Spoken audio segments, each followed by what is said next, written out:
40 বছরে সেতুর দাবি পূরণ হয়নি।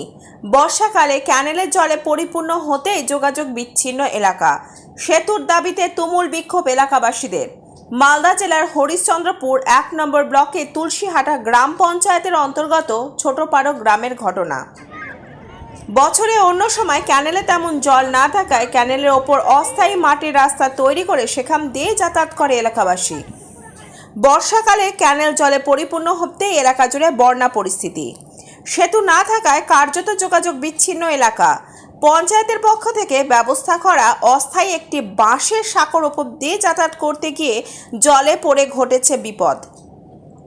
এদিকে গ্রামে অ্যাম্বুলেন্স ঢুকতে না পারায় বিপাকে পড়েছে প্রসূতি থেকে শুরু করে বিভিন্ন রোগীরা। ব্যাপক সমস্যার সম্মুখীন প্রায় হাজার হাজার মানুষ। প্রশাসন এবং জনপ্রতিনিধিদের ভূমিকা প্রশ্নের মুখে। তাই সেতুর দাবিতে বিক্ষোভ স্থানীয়দের।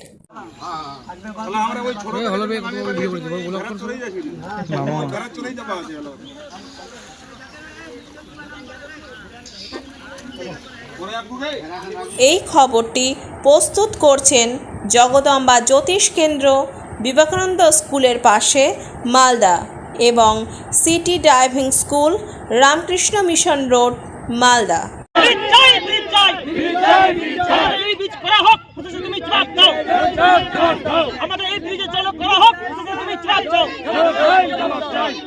ব্রিজ তোমায় দিতেই হবে।